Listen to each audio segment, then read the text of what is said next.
Sorry, guys. No more screwdrivers this weekend. Seems like the OJ has expired.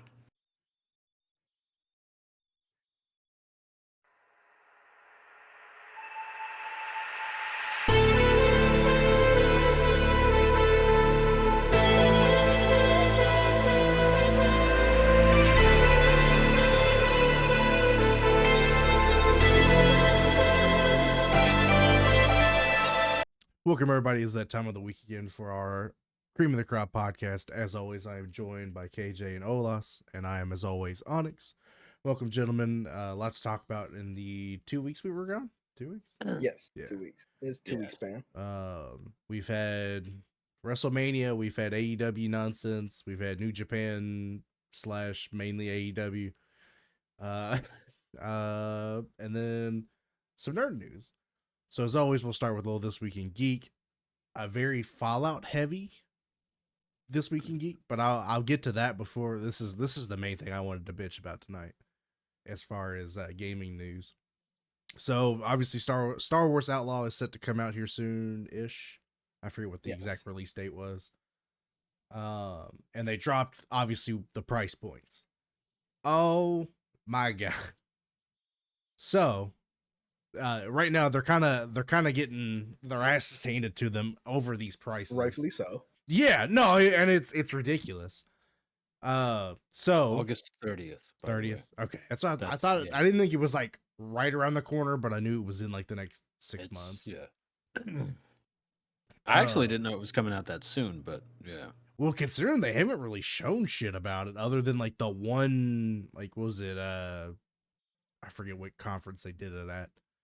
But one of the gaming conference. Yeah, that's the only time I had seen anything about it, and then they came out. And then with them scrapping all the Star Wars stuff they had, I wasn't sure if they were even going to actually follow through with it. But so you have 3 price points. Well, technically 4, but we'll get into why they're doing this the way they are, and I guarantee I know that's why they're doing it this way. Is you have the standard edition, which is $70. And that just gets you the game. Okay, $70 is still a little much. I still don't understand why we all just kind of let that happen. Oh, yeah. But I have my complaints about that, but that's for another. And then you have the gold edition, which comes with the game, and you get to play it 3 days early, plus the season pass. It concerns me that the single player game has a season pass. Yeah. Because when I see a single player game with a season pass, I think of like how they did Suicide Squad, even though I know that's multiplayer, but kind of the similar. I thought of another Batman game. Arkham Knight had a season pass. Does it? See, I haven't messed with it enough. It had the Season of Infamy, which included like 3. Well, keep going. I'll bring this up as a good version of a season pass for a game. Gotcha. So this edition is $109.99. It's $110 with some tax. And for that extra $40, you get a season pass at 3 days early. I don't give a shit about having a game 3 days early. Enough to pay $40. No. I'll just wait. And then I mean, the other stuff has to be really good for me to want to get like the deluxe version or whatever they're gonna call it, or And then you have the Ultimate Edition, which comes with the game, the season pass, a Sabak Shark bundle. No fucking clue what that is. No one does. A Rogue Infiltrator bundle. No fucking clue what that is, because it does not give a description of these things. I'm sure it'll be something game based. Like something within the game. Yeah. Kind of thing. A digital art book.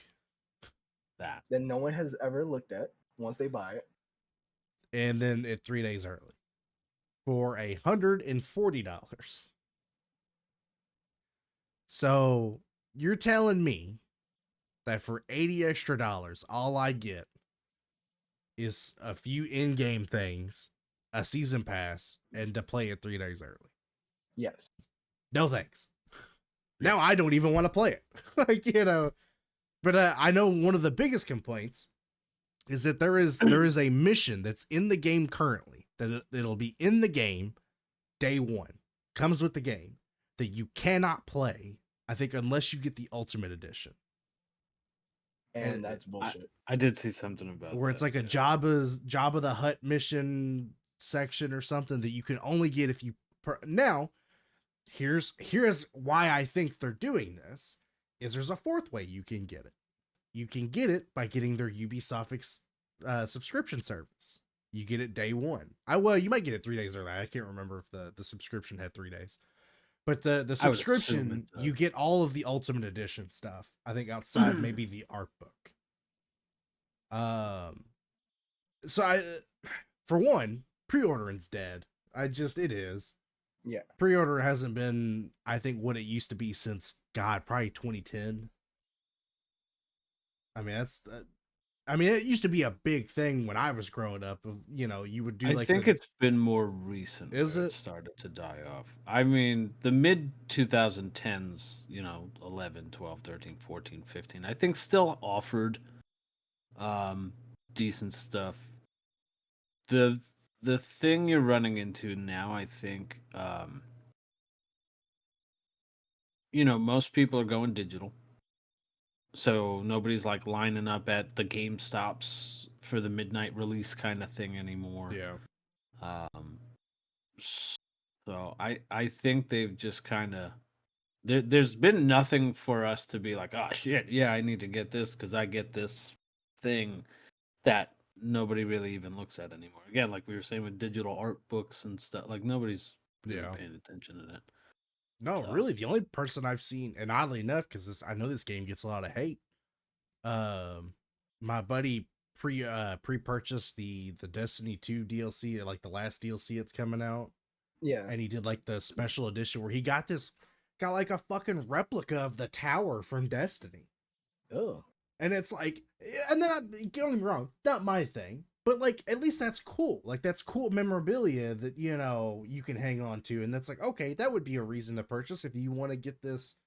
Like I did Mortal Kombat, not the most recent one, but the one before this. I pre-ordered it and got the Scorpion chain dagger. Like they just did that with Spider-Man with the Venom figure. Yeah. The 19 inches of Venom. Yeah, yes. But now you made me remind. So Batman Arkham Knight came out with a Batmobile edition that didn't come out. Thought about that with the seat, but Jesus. The thing is, anybody who bought it was instantly refunded for that. Yeah, at least they refunded it though. But they did have a season of Infamy where it was a season pass, which came with 3 or 4 DLCs. So I remember they had the Batgirl, Red Hood, Robin, and then some extra missions on top of that. Even Spider-Man for a single player game had DLC. They had the season that what was it? The City That Never Sleeps. Yeah, they had 3 of them. They had 3 episodes. I think that was the bundle of it. Yeah. So it's like there are right ways to do a season pass with DLC for a single player game. It's just announcing it is kind of tricky. If you announce it before the game is released, that makes people think this is part of the game that y'all cut and are now trying to resell us this. Yeah. If this is, hey, we have DLC and we'll bring it up another time, it just depends on how you announce it.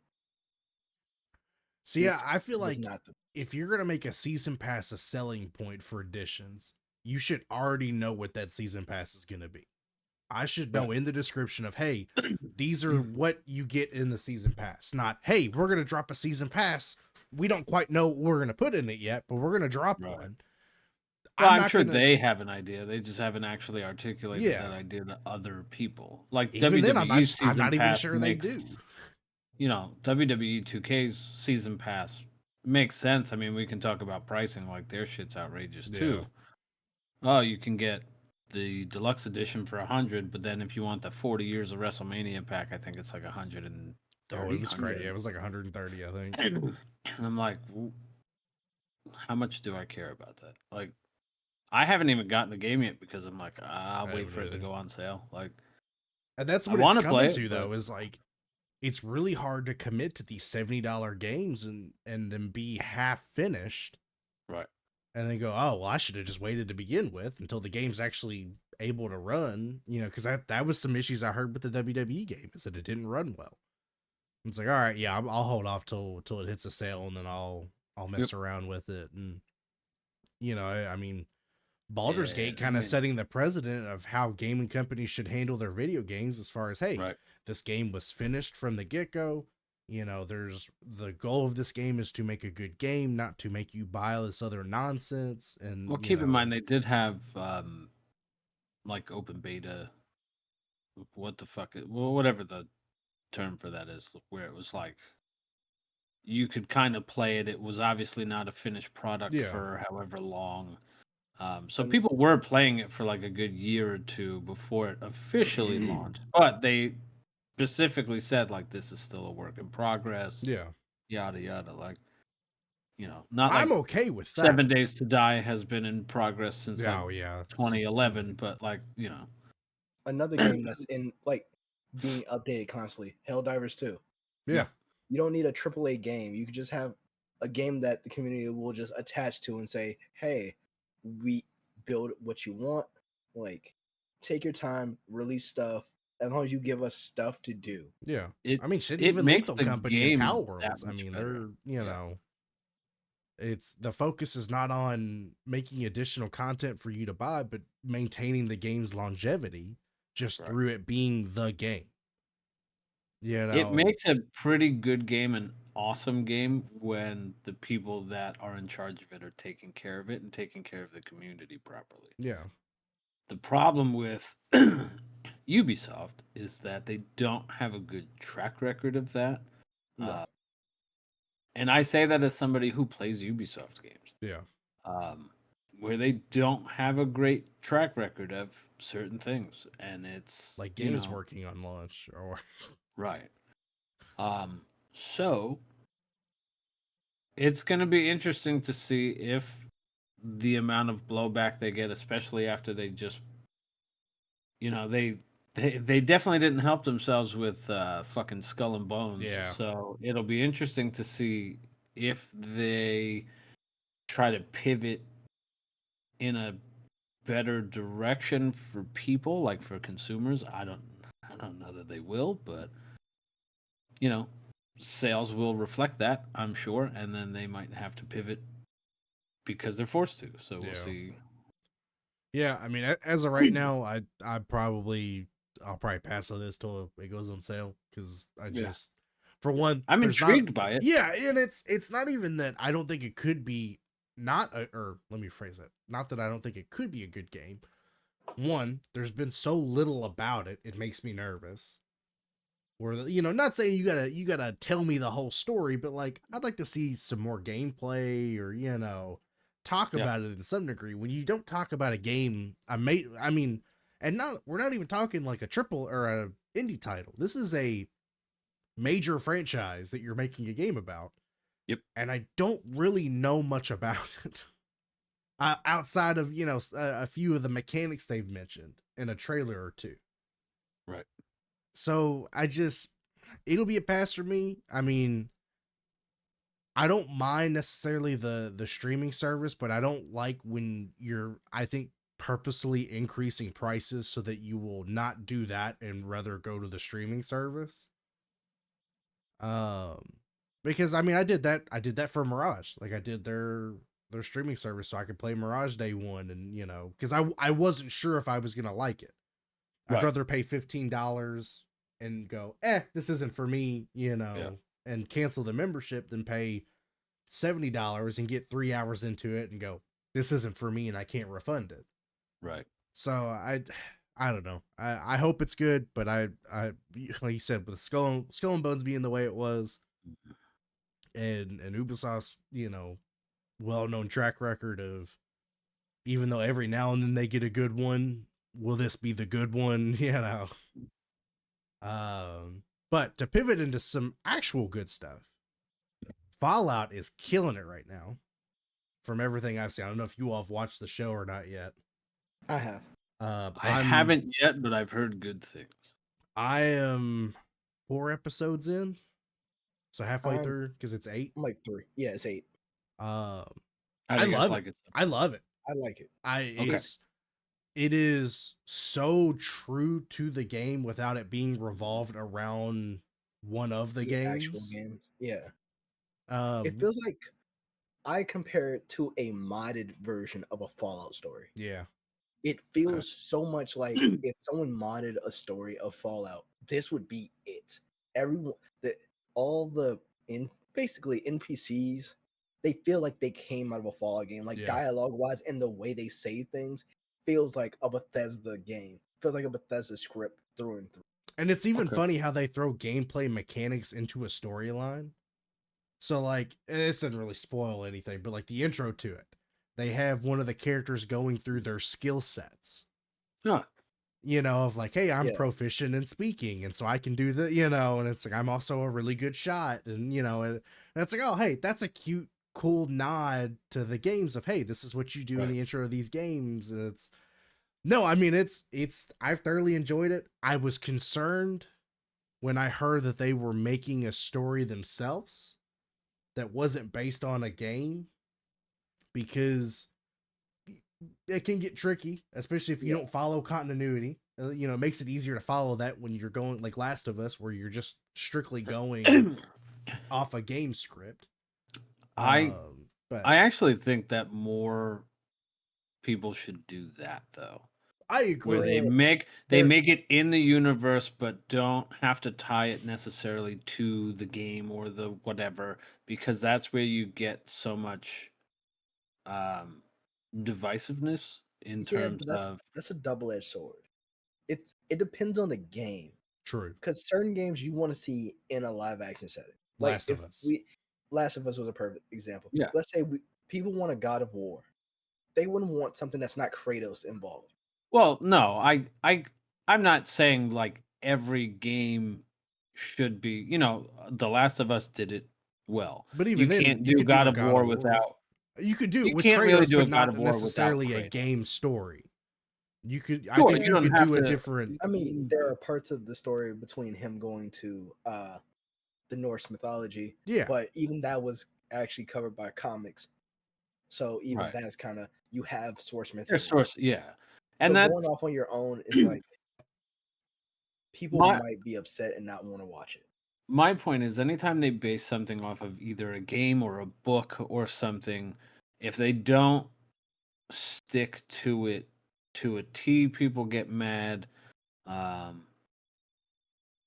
you know, which I get to a point, but there are certain things. I had this argument with Game of Thrones for a long time, because there are just certain things in the books that they were not able to do in the show. It doesn't transpire over the same way as it would. Two of the books are happening at the same time. If you guys are familiar, I don't know if you're familiar with it. Two of the books are happening at the same time from different perspectives. So you have 3 or 4 characters here and 3 or 4 characters here. Everything's happening at the same time, but book 3 or book 4 is this one, book 5 is this one. Yeah. So like, you can't do that in a show and have a season of just these guys without these guys. So you have to blend it together, because you can't just take actors out of a season, especially a show like Game of Thrones, where every character was kind of big enough to not be left out. It's just a lot of mess. Even stuff like Harry Potter got, you know, people were mad because they didn't follow the books to the T. And, you know, so I do think, when possible, right, in a game like Fallout, where there's not necessary, I mean, you are the main character, right? Like you're a character.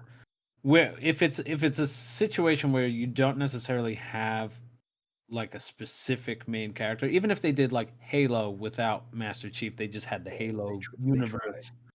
Yeah, you know, but it's one of those things where I would like to see more of that. Yeah. So that there's less to bitch about, I guess. I mean, listen, it's the internet. Everybody's going to bitch about everything, but there's less to bitch about. You don't have as many people bitching because, you know. Because didn't they try with Halo, not the shitty series. I'm talking about There was like a movie or Halo 5. something, Yeah, that with had Locke in it. It wasn't that bad. It just wasn't. It was in that middle ground of like, this isn't great, but it's also not the worst thing. I like. If I'm a Halo fan, I can sit through this. If I'm not a Halo fan, I don't see somebody watching that. I feel like more open world games need to be adapted. Yeah, because Fallout lends itself to you don't have to fall into we need to do Fallout 3 or Fallout New Vegas or Fallout 4. We can literally do is there are enough vaults that have not been name dropped that we can do this. Yeah. Yep. There's enough area because it's the whole United States. We could say the Brotherhood are here for this reason, and everything would click because it makes sense as long as it makes sense for these groups to do these things. Yeah. Now I have a question, because I didn't play a lot of Fallout. So how much Fallout knowledge do I need to have to be comfortably able to follow the show? None of it. Cool. It does. I know bits and pieces. It does a very good job of explaining kind of like why we are here, and because you kind of get the intro to it is kind of that, hey, before everything goes bad, and then you have it where it jumps into like the vault dwellers, and then it starts expanding to the other characters. If you know the basis of Halo, I mean not Halo, Fallout, right? You should be able to catch on very quickly of this is the Brotherhood Steel, this is the vault they're in, shooting, this is how the wasteland is. Everything, like, they don't handhold it, but it makes sense if you've ever played a Fallout game. And inherently, I don't think the vaults they introduce are ones that have ever been introduced. I think they specifically went out of their way not to. Because there's a bunch of them that haven't been discovered. I think they use vaults 33, 31, 32, and 33. Yeah, because 34 is one that's actually used. Yeah. Already in the lore. But no, I mean, every character's been enjoyable. There's not been anyone in particular that I've been like obnoxious or no, I think which it does. So as far as, because you were asking about the games, this show takes place after 3 and 4. So we're like 100 years after, I think, the 4th game. Or it might not be 100, but it's in that 100 years. They showed the timeline of when exactly this starts. Yeah. Gotcha. I'm just thinking about the ramifications of certain things. Yeah, it concerns me a little bit, but I do think there's ways you could. Don't think too hard about it. Yeah, I mean, it's for people. I think people who know a lot about Fallout lore might think too much into it. Well, luckily, it's a game where there's so many choices that you could go, hey, in this continuity, this is how this has gone. You know, this was the choices that were made, and I'm cool with that. Yeah. The Railroad 1 and this, it doesn't exist. Because I'd been seeing where they compare it to Halo, because it's funny that you all mentioned that, where like the issue with Halo is because there's no continuity to really the series whatsoever. You know, where if they, and I have no issue if they wanted to create this new, you know, do their own kind of storytelling with the universe. Cool. There are so many fucking Spartans we could either make up or go with that have no story. Right. That you could make. But you're taking the main focal point of this game and just ignoring everything, all of it, and going, fuck it. You know, if you don't like it, suck it, because this is your problem. You know, that's your problem. Well, no. Yeah. And it somehow that show got a season 2. I don't understand how it did. But it's bombing. It's not doing well. Because people hate watch it. It's like is that what it is? I was gonna say it's just like it's a Velma situation where everyone watches the shit on it, but they don't see the hater, they just see the views. Right. Yeah. Which we definitely got to stop as a people. I stopped doing hate watching to hate watch stuff. I'm gonna tie that into wrestling later because that'll come up. Quick side note: two things that it took me a while to get into the Fallout series. A lot of cousin fucking jokes. Oh yeah, right off the rip. Which inherently not something I ever thought about. But yeah, makes sense. It makes sense. It makes sense. But okay, think about this: if everyone's in a vault, eventually it's going to be inbred. Yeah. Oh, sure. Some cross things are going to happen. But it's the fact that they joke about it so much in the first episode, right after, like it's consistently. Yeah, Hey, it at least I never don't have to do really things with my cousin stops. anymore. Yeah. Yeah, like all right, we Okay. get it, y'all. Cousin shit was one thing when we were younger. Yeah. What? Whoa. Remember, Fallout before the bombs drop is based like 70s style. So Like it's and if USA. that's because I had explained that to my wife because she asked the question of like, why is everything like 60s themed? And Yeah. it's in the Fallout universe. It's when the bombs drop, it's 2077, but it's Yeah. civilization aesthetically did not progress from like World War II. Yeah, we like the world peaked at that level, Yeah. and we stayed. We kept things have- building, like cars became nuclear and stuff like that. Is just the aesthetic stayed the same for some reason Yeah. at that time period. Gotcha.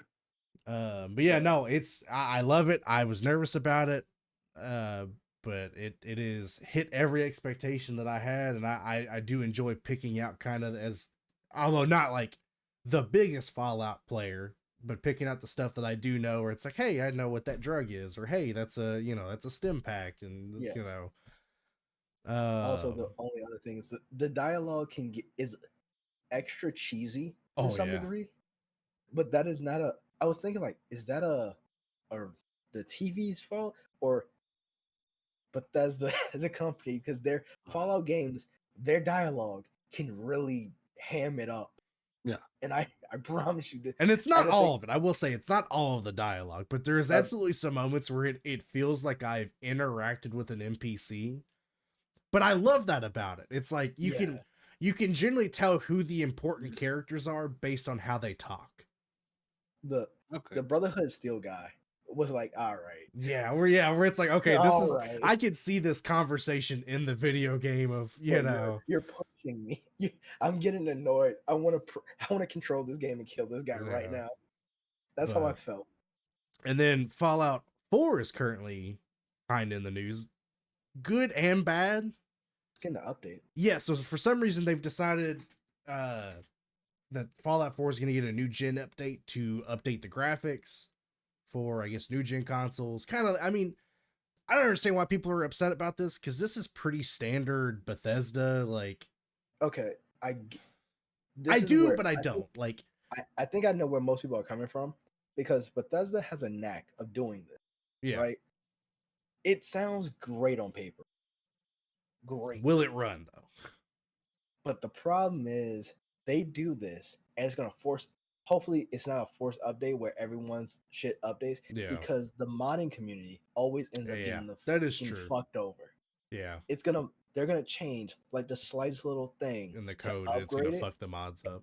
and everyone's mods are just fucked. That's true. And It at doesn't that help point, I either. do get of that aggravation. Yeah.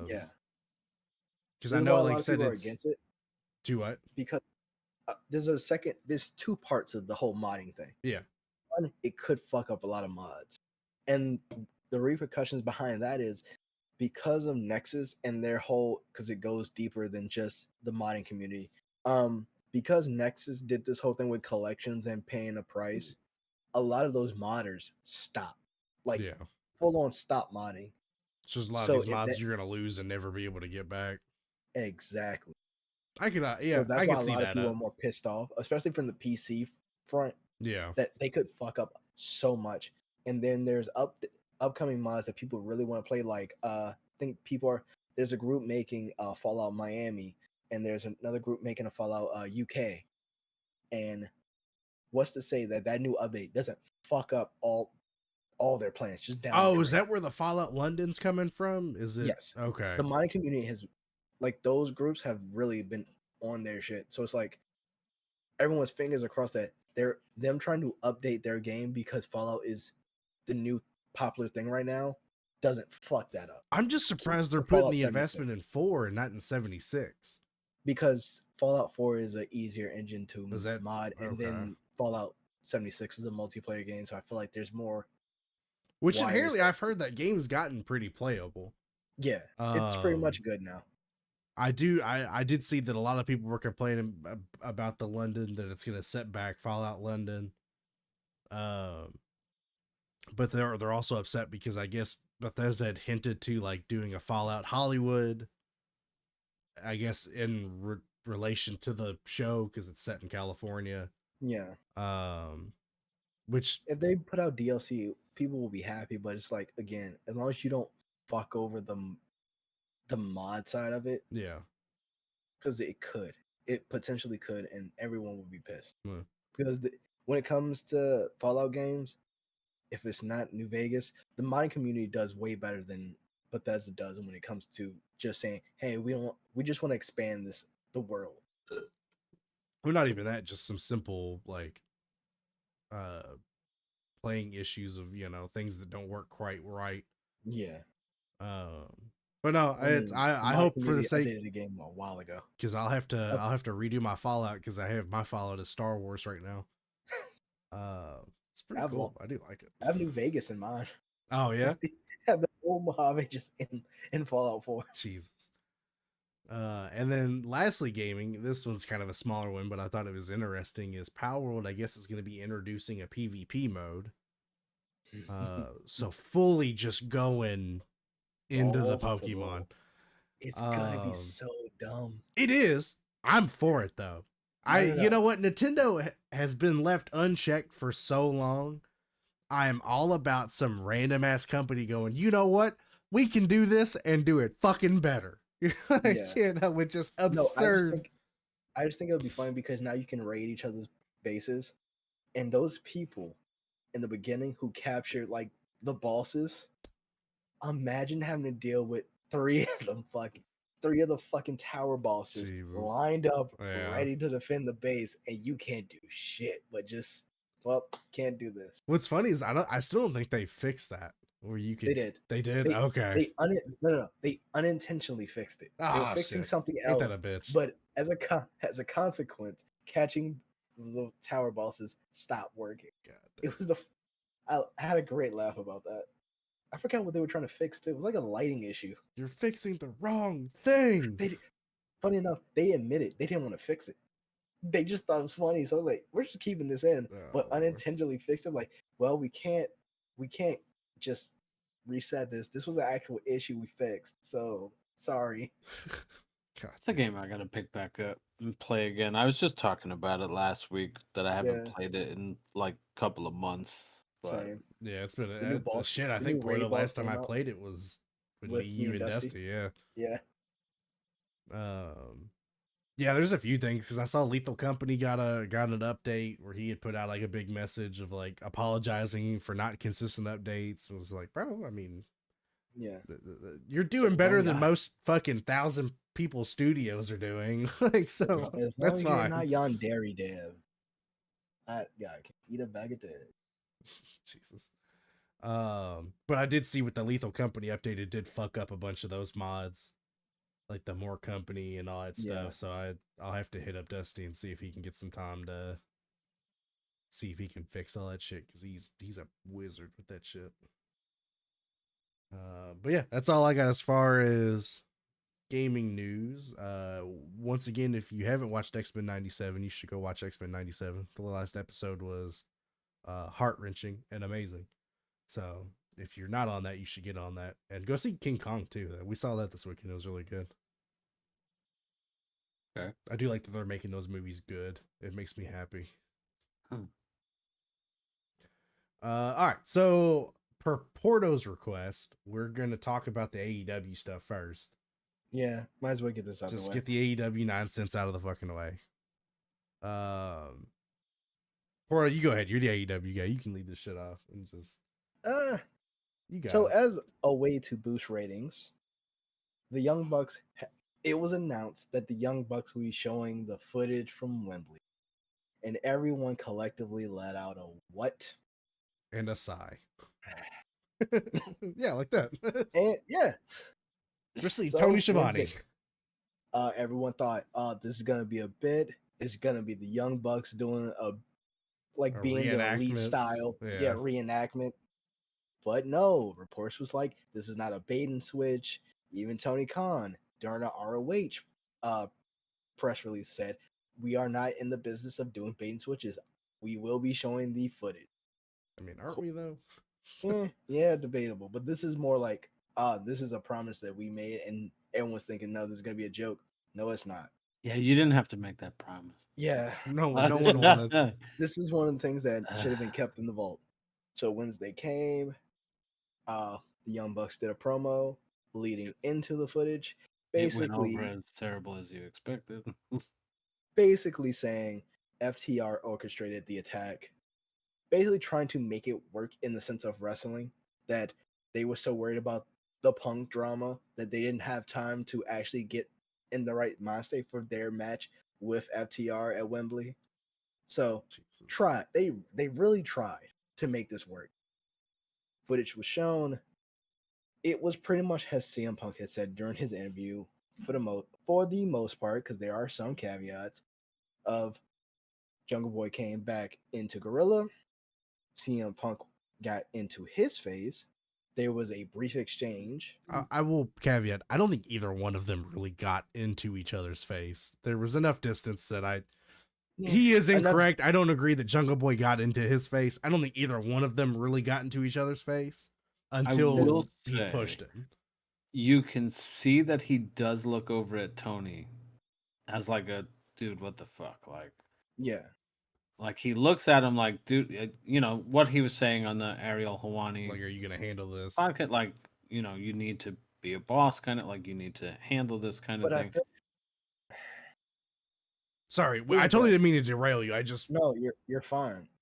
They just it's CCTV footage. Yeah. So it's quiet. People asking for the audio, you're fucking stupid. Most understand how security CCTV cameras. You don't understand how security. As someone who works security, they will never be audio. You're preaching for something that will never come. Enhance. Yeah, fucking whatever. So there's a quick shove. There's quick 2 shoves, honestly. And then from what it looks like, it doesn't look like CM Punk put Jungle Boy in a headlock. It's more like Jungle Boy lunges at him, and basically Jungle Boy is short. So his head being tucked right there is just, okay, cool. He puts his arm around him. And at that point, Samoa Joe, who is also in Gorilla preparing for their match, quickly turns around, very quickly, grabs Jungle Boy by the arm and pulls him back. As people are holding, it just took one Samoa Joe, but 3 people to hold 2 or 3 people to hold CM Punk back, including Chris Hero. One Samoa Joe with Jack Perry. Yeah, it's a, I know. First of all, Samoa Joe could probably hold back CM Punk by himself if he wanted. Well, that's what I'm saying. If it was Samoa Joe, they only needed 1 or 2 guys to hold back Jack Perry, maybe, and then Samoa Joe could have gotten to Punk, especially because their relationship. I think if Joe would have grabbed Punk, yes, he would have gotten him to, because he from the podcast report, him and Jerry Lynn were the ones that convinced him to even go out in the first place to continue to have the match. Yeah. So, because at this point you can't canceling the match like that would have been a fucking blow, honestly. And they put on a good match. Yeah, put on a great match. Apparently, he quit prior to that match. You know. Yeah, he was trying to quit, and you can see him kind of like yell at Tony. Yeah.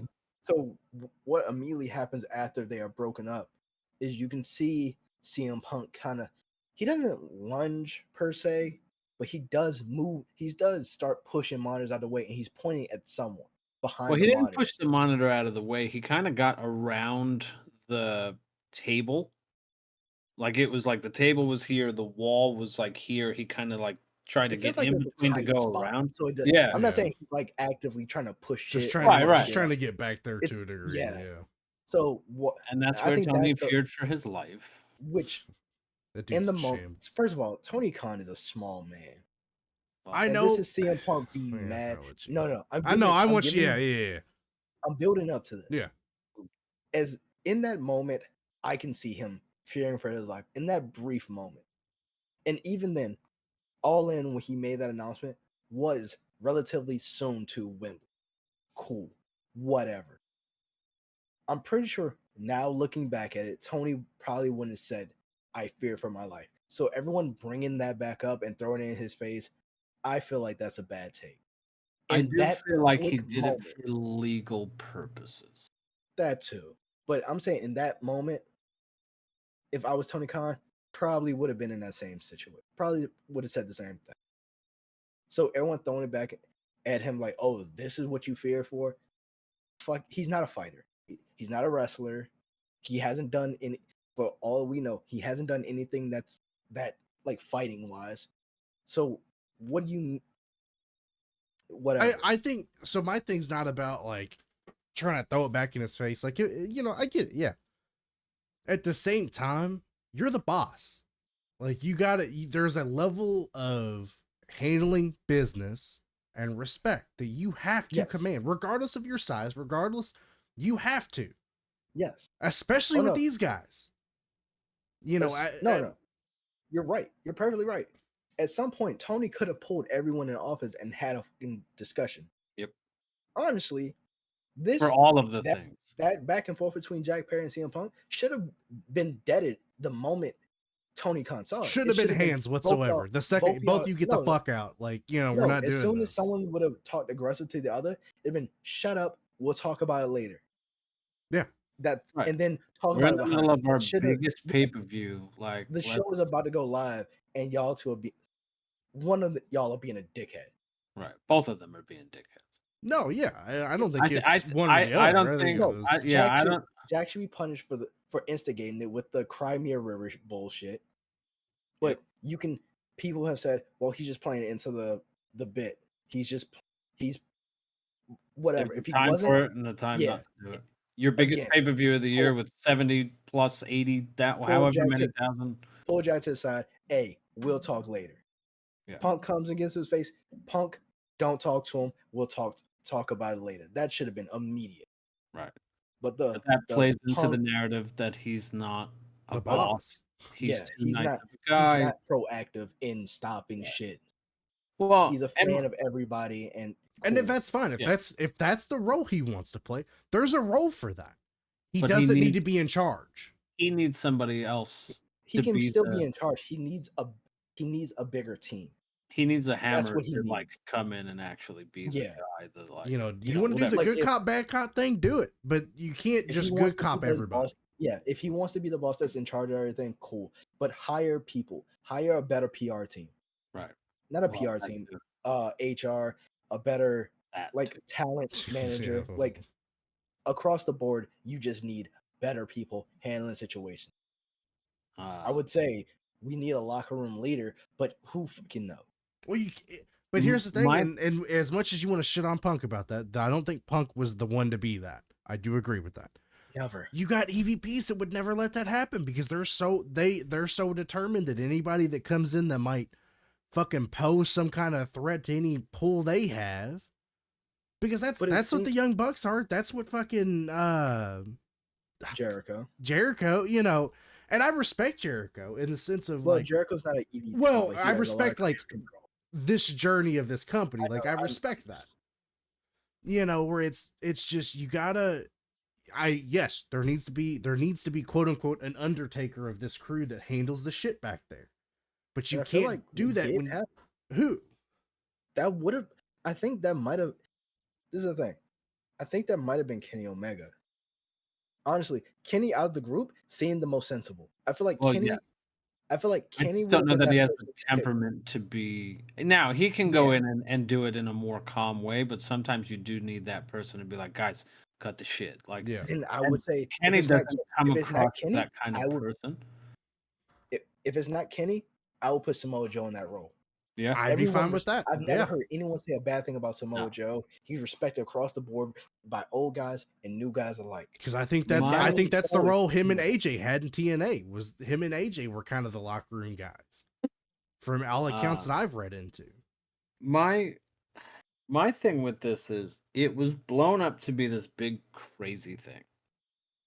The whole footage lasted less than a minute. No punches were thrown. I mean, you know, Punk did push Jack Perry twice.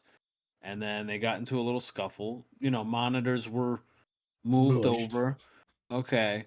But like from everything that came out about the whole brawl out stuff, and I mean, I know Ace Steel lost his job over it, but like Punk as he nor should.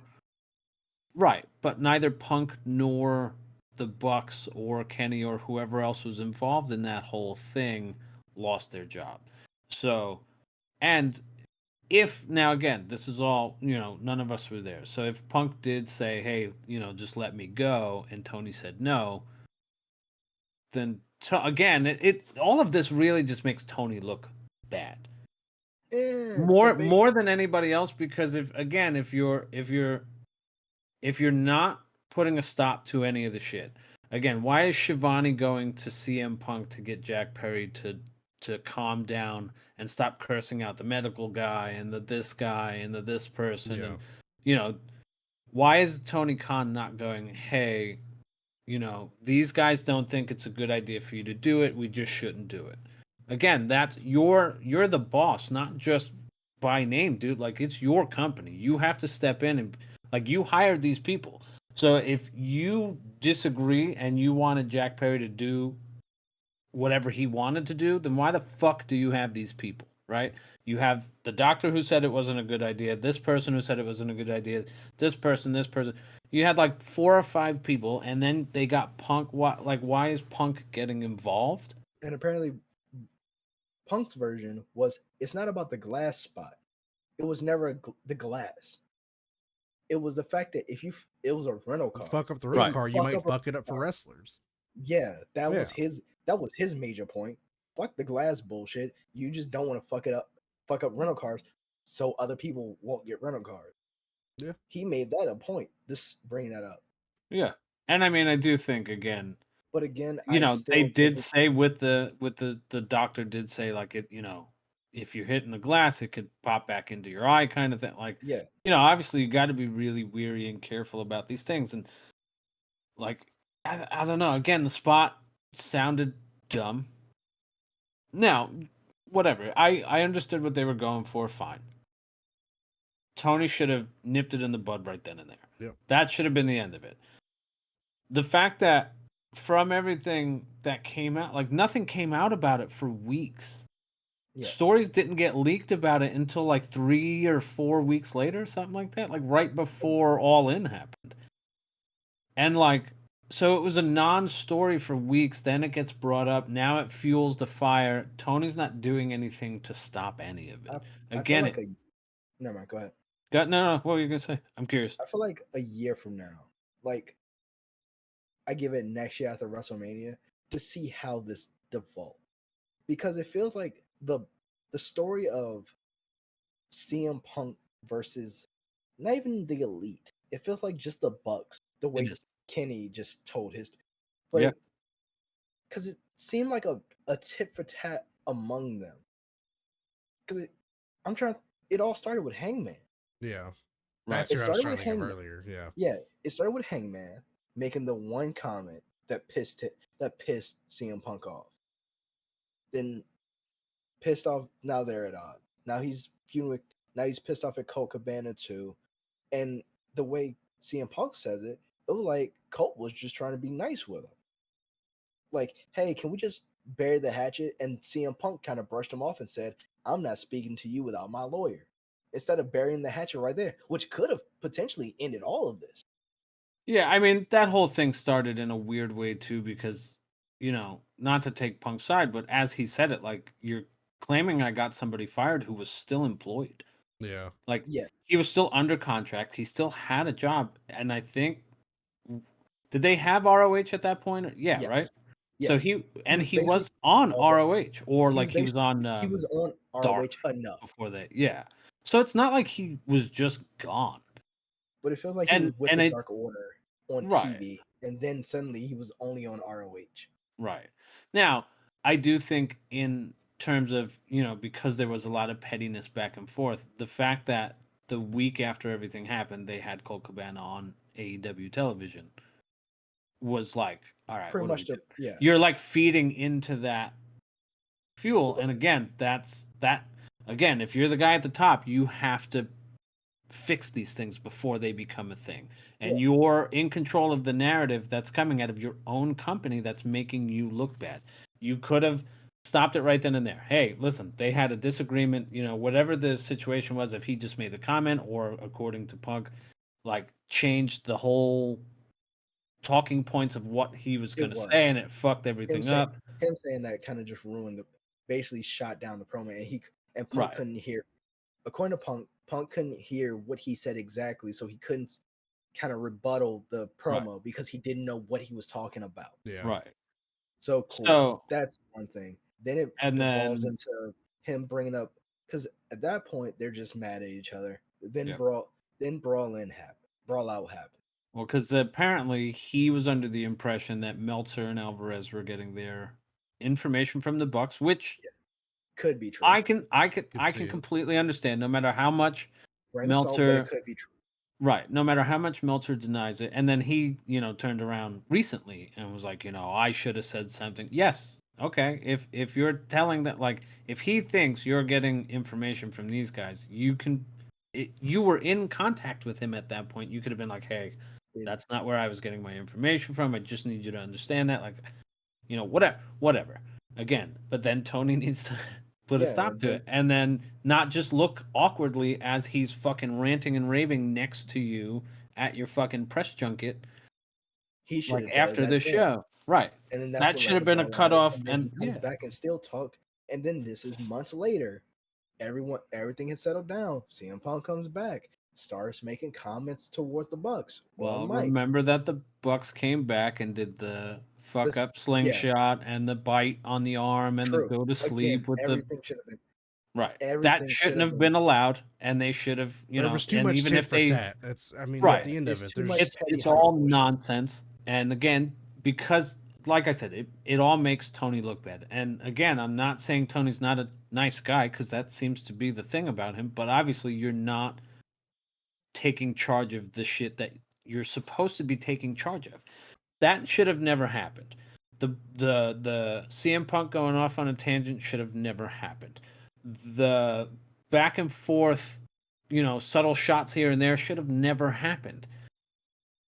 Shivani shouldn't be going to Punk to get Punk to stop Jack Perry from flipping out on everybody backstage over a spot. That shouldn't have happened. Yeah. I understand, do I think Jack Perry should have been suspended for the last 7 months or been written off of television for the last 7 months? No. Do I think he should have pulled that stupid shit that he did on their biggest pay-per-view? No. So obviously you do get reprimanded for that. Yeah, send him home. Fuck him. Send him home for a couple of months, 3 months, whatever, however long. 7. And now you're using this to get him back into your television. Like, dude, if you're going to make this guy's whole personality a fucking backstage interaction with a guy who's not even there anymore. Yeah. Like, what the fuck are we doing? I mean, his whole thing is he was pretty much blamed for the whole thing. And now people are trying to cheer for him. No, that it makes perfect sense as a heel to come back saying the fans basically just turned their back on him because their fucking wrestling darling got his feelings hurt. That's basically what he's gonna say. Guarantee off the bat. That's what he's gonna do. That's gonna be the new Elite until Kenny comes back, and then you'll have Kenny, probably Ospreay.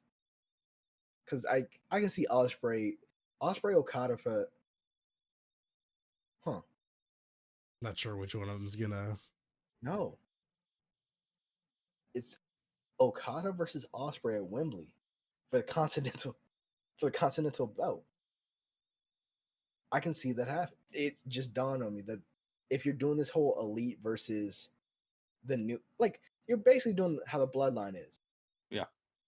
Kenny is the Roman of the group. He got kicked. He's being pushed aside for The Rock, who was Okada. And now they're bringing in people that were tied to the Elite. You can have Hangman, Ospreay, Kenny, and then another person. I don't know who that fourth person would be. Jack Probably Perry. No. Jack Perry will be on the heel side of this. So I'm trying to think of a returning babyface. Oh, that's right. Yeah, sorry. Maybe MJF, potentially. No, MJF's going to WWE. No, he's not. Fuck off. If Cole is not able to work Wembley this year, I can see MJF making a return at Dynasty, because I think they have a show in New York.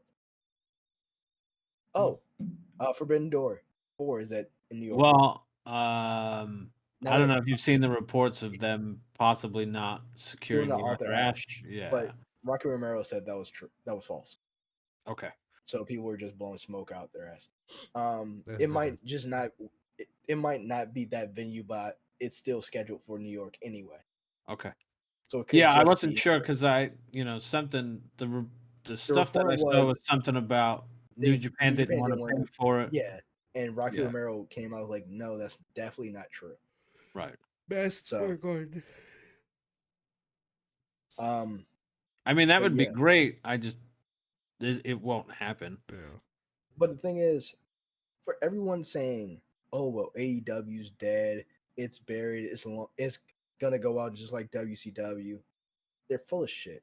I think I it's a mean, little it early did for feel that. WCW-esque. Okay, A they bit. had I a will I give still them think that. it's early. no. Saying it felt like how WCW was bad, that's a valid criticism. Yeah, That criticism I'm okay with. Say the shit was bad, kind of remind me of WCW when they were leaking Mankind winning the world title. that'll put that. Backfired just Yeah. like that. Yeah.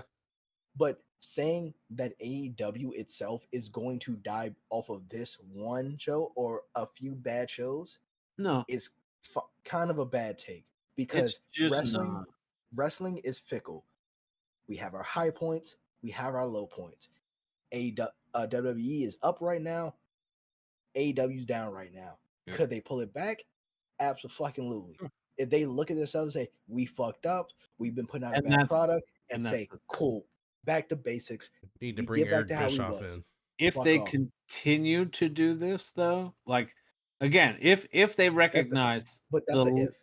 right, if they Again, recognize what they're doing and go, yeah, we need to stop doing this.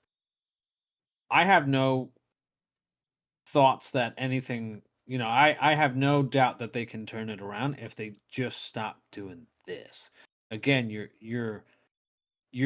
using a guy who was just on the other show for a ratings boost.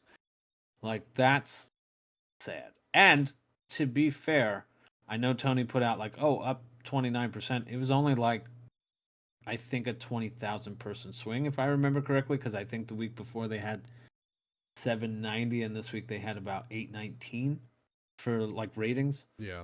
So it wasn't the huge ratings boost that they were looking for.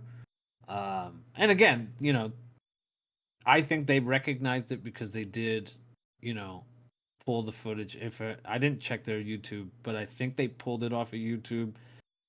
I do think it's a little funny that they are DMCAing people on like For social streaming it. media I mean, they have every sharing right it. to. Are we gonna get in trouble for talking about it? No. No, because we're not showing the video. Yeah. They're just DMCAing the video. Gotcha. Again, I'm not the biggest number person. Don't really care. As long as the product's good. Right now, product's kind of May. it's certain people's shit has been very bad and it's bringing everyone else down. Because I can say Will Ospreay has been having banger at the fucking banger on TV for free. Right. Yep. Can't Yeah, especially his when I see one-on-one Will against Triple H. again that dig, everyone's saying, "Oh, it's a bad thing." No, perfectly good take. No, just feel bad for Renee getting stuck in that Yeah. position. And I just think AEW needs to stop doing this interview where they're facing where they're not facing the crowd, they're facing the stage. I feel like that's fucking weird. That is a weird. Yeah, I It's a thought that weird too. angle. It's a weird fucking angle. I hate it. Production. Why didn't they? If they were gonna have him on the stage, why didn't they have him like Just have face him in the the- ring and like, you know what I mean? Like if you're gonna leave him on the stage, put him at the top of the stage and have him This is the facing the This is the ring. second and week they've done that, and I Yeah, fucking hate I it. don't. They I need don't like they need a booster. They need a better production team. Fucking fire them. I don't care. But I'm saying, in ring, AEW putting on great matches. Story wise, could use some improvement. Which is right what we've now, been saying for a month and a half yeah, now. In all right now fairness. Yeah. they're on the decline, but they still have the roster, the talent to pull this back. They just But have to to say be the used. company, to say the company is dying is a fucking bad take, and I stand on it. That's fair. Well, here's the problem with those people. Those people run tribalistic accounts. Yeah, Those you want to people. see AEW burn because you're so WWE, but you fail to realize that the reason why WWE got good, other than Vince McMahon being a fucking sex pest, was because they had competition. People wanted to see another product, so that made them step back and go, "Hey, this thing is working. We need to do better so we can beat them." And The only AEW thing saw I on would the same time. say, the only thing I would say, not to disparage that, but to maybe play devil's advocate, had AEW not been around for whatever reason, and all the Vince stuff, he gets shit canned because he's a piece of shit. Allegedly, obviously, I don't want to. Yeah. Uh, No, that was forever. That was a canon event. It was forever going to Just a happen. canon right. event. Triple H's NXT was solid. Yeah. So Yes. you could argue that even without AEW, Triple H could have put on a good product. Do I think it would have been to the level of what it is now? Nah, probably not. Because again, I agree with you that um, competition, I couldn't think of the word, sorry. Yeah. Competition is good for both companies. I think it's funny to me that, AEW is very anti WWE this week, and whatever. You're trying to pull in ratings. You're in your apparently Tony was in his feelings about stuff and he got it out of his system this week and whatever, fine. They really got to focus on them. They really got to focus on And that I fully agree. just tighten up the shit But- that's not working. Again, we talked about how much we can't stand Jericho is just a dredge on their show. Yeah. This shit with the footage unnecessary. I understand they were trying to use it as a ratings slash, storyline thing. Don't do it. Because apparently even the people in house didn't like it. So like it wasn't even just like fans on the internet didn't like it. It was The people that conflicting worked stories. there didn't like it. We just look at There's Shivani's conflicting stories on face. that one. Yeah. I mean, there are But people that Shivani is like it, but probably a guy who wants to just move past it. A lot Right. of people just want to move past it. the problem cool. is, like I was saying about the people that are saying AEW is dead, are the same people who, the opposite of that is all the pro AEW accounts that find any reason to shit on WWE. And all of these accounts, like we were saying about hate watching, will hate watch the other product to find something to bitch about. Which then was weird because we were just sharing those messages. Was it last night? I think with the Matt Riddle shit and Yeah. the one account is a very pro AEW account. So I don't really understand why he like went out of his way to make this look bad. But I don't know if they're Like, just Riddle's a WWE guy to them, so they have to like find a I don't reason. think it's I don't think that's specifically a anti WWE thing, because I saw a lot of people repost that video from different accounts. This is a lot of people do not like Matt Riddle. Yeah. Which is fine. This is not a But WWE AEW thing, because this was a don't New Japan show that had but really don't little but to do don't with AEW. well, it had a lot to do Well, with AEW if we're being honest. talent wise, there was AEW talent there, but it was also TNA talent. Yeah. As Ali and Nick Nemeth were there. So fuck it. Had a lot to do. More than wouldn't the say- New Japan in some degree. Yeah, whatever. No, but you can dislike whoever you dislike, but you can't be disingenuous, especially when Eddie Kingston. being fact checked is so easy these days. Yeah. Again, the guy that posted it posted part of it without posting the other part of it. Yeah, because Yeah. I It's was not fully like- correcting myself, because I fell Right. into the bit and like, cool. 5 minutes later, correction. This is the Yeah. full clip. Hey, form your own opinion. And that's perfectly because you said, hey, what do you guys think? Like, I'm looking at it now and I think you even said like I don't see it. And I looked at it and I'm like waiting for this terrible, because I said, oh, is it like how Austin Aries no sold losing the TNA title when he took Johnny at the time, Yeah. Johnny Impact's finish, counted the 3, got up like nothing happened and just walked out, and you can see, Johnny was like visibly upset about Irritated, it and yeah. like, Yeah. and you were like, yeah, apparently it's like that. And I was like, oh, fuck. Now I'm waiting for this thing to happen. And it was a roll up. And he's, he sits there for a minute. He's like, oh, fuck, that really sucked. Got up and got out. And I was like, okay. Now, you could sit there and bitch about him like, I didn't see him dance because, again, that video, by the time I got to it, got pulled. But I I did get see him like fist bump a couple of fans on his way out. it's the way he fist bumps people because he does the little shoulder shake and then Oh, fist bumps okay. people. Yeah. That's what I think they confuse with dancing. Right. So I get why they said dancing, but also looking at it in full context. No, he looked disheveled after getting rolled up because it's not like he took a finisher. No, he He got got rolled up. rolled. Yeah. Yeah. He wasn't put in a submission hold where he was tapping and then just got up on his leg and walked off. Like, It's a miracle. yeah, Yeah. Like this he is the sat same there for a second, looked upset, looked, because it's the same disheveled reason why about it. people are shitting on W. Because in the same vein, people are trying to jump on Triple H for his booking of teams, and I know I've made the similar jokes. I've everyone peeped this that a lot of groups and a lot of factions are based on the same ethnicity, and it's starting to get like way too obvious. Well, But at the same time, if it makes sense, right. That's a then big thing. a key thing is no one's bringing up the bloodline because that is based on. But they are bringing up the bloodline. That's the problem. Every group I've seen has not brought up the bloodline because Oh, at least that one from that point, that's a solid. You can't argue this because the whole point of the bloodline is right. because of heritage and who you're related to. But I saw people bring up Bianca and friends. Bianca, Jade, and Naomi. Call them what you called them. I realized they call themselves the Big Three. Hate it. Fucking hate it. Yeah, I don't like that either.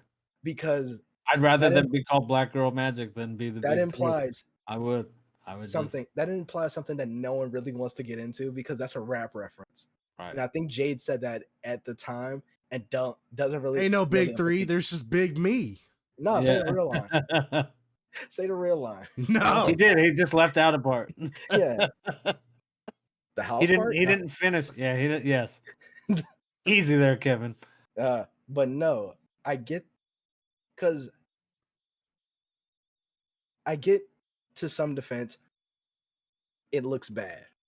But then it's like, if you thought about it for more than 3 seconds, most people would probably work with someone that looks just like them. I think the only bad thing was the WrestleMania ad issue of putting the Wingstop. Yeah. Well, and the other problem too is like, okay, so let's go through some of these factions. The LWO is a callback to WCW. It literally stands for Latin World Order. Yeah, Latino World. So like, who else are you going to put in there? Axiom. Like that's. Well, actually, it's an axiom. Wasn't one of them not Latino? Like, didn't Dom say one of them wasn't actually Latino in the first place? Which is kind of funny. No, I think all of them are. No, one of them is Puerto Rican, which is Dominican. I know, is but Latino not? I remember Dom specifically going, he's not even a real Latino. Right. Like pointing one of them out, and I think it was because he was Puerto Rican. Right. And it was weird. It was like, okay. Can he say that? Carlito's Caribbean. What the fuck? Yeah. He's also Puerto Rican. Like it's I don't fucking didn't get that one. But whatever. So okay, so LWO will exclude that.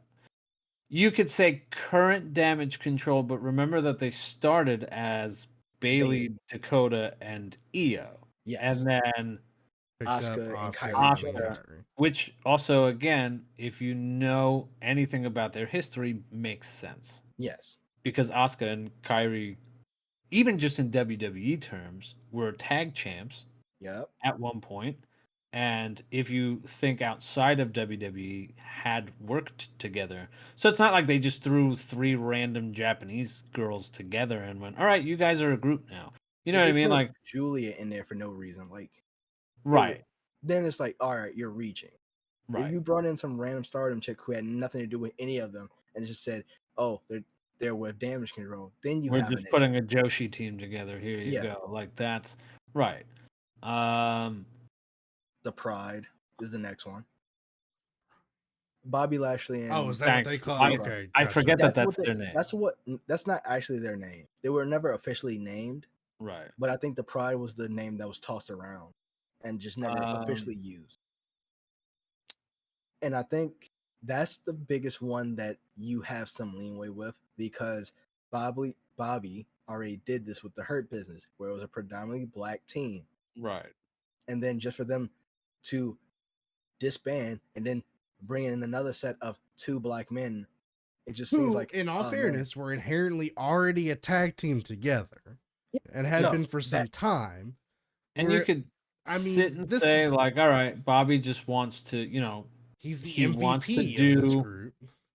what the Hurt Business couldn't and have some longevity and toughen these guys up. Again, had it gone the way they had planned and it was a heel group, like I was perfectly fine with it. Yeah. Because I it just- made sense. Like, I got to get these guys to, dress the part. I got to get these guys to like, toughen up. I got to get these guys to, It's an evolution without stop Ric Flair. fucking around. Yeah, like that kind of shit. I'm cool with that. I That's just fine. think But then, because then you leave Cedric, who is out, who is still with WWE. Who is then he teaming with now again? Ashante the Adonis. That's right. The guy from Hurt Row. The Row. remaining The one member. that's still again sad. another black team. Just put 2 random black men who have nothing to do with each other together, and it's like odd pairing.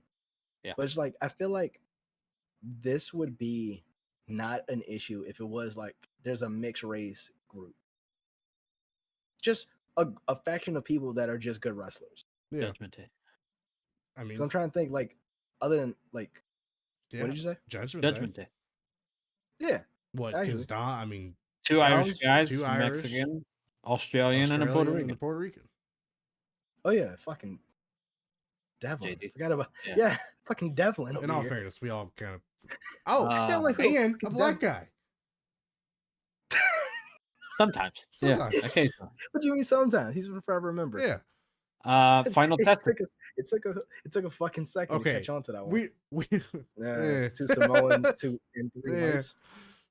Well, Are they even Cross is Puerto Rican. Is he?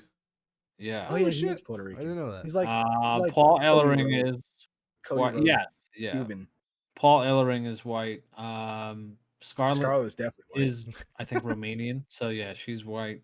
And then where's AOP from again? They're Turkish. I think Yeah. it's Are they- Turkey. Yeah. I think.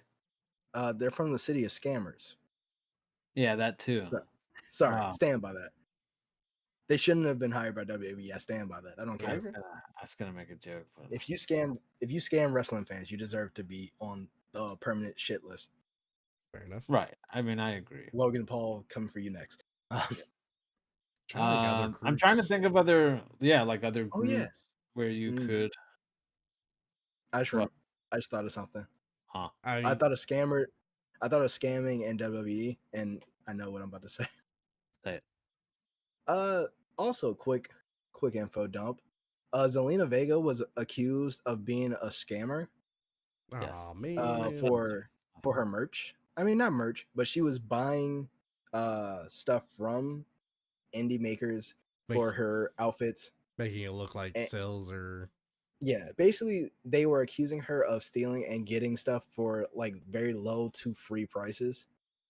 And Zelina Vega is not the one to fuck around with, because within a few hours she was posting messages basically disproving everyone on a case by case basis. Like, hey, you messaged me saying you didn't want a payment. You fucked with payment because I offered. Like, She literally reactivated her Twitter just to post fucking messages and like screenshots. yeah, so she came out swinging like, yo, this is not who I am. And then having other people come out saying, I work with Zelina Vega, nothing but niceness.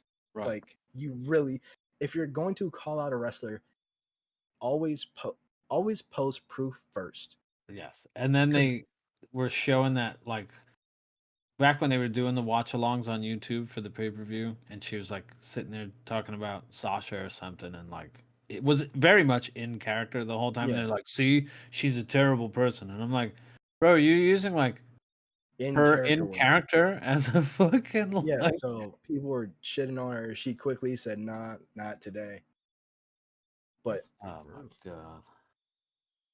as it Alright. stands, one of the nice people. Oh, I have Alpha Academy's another one.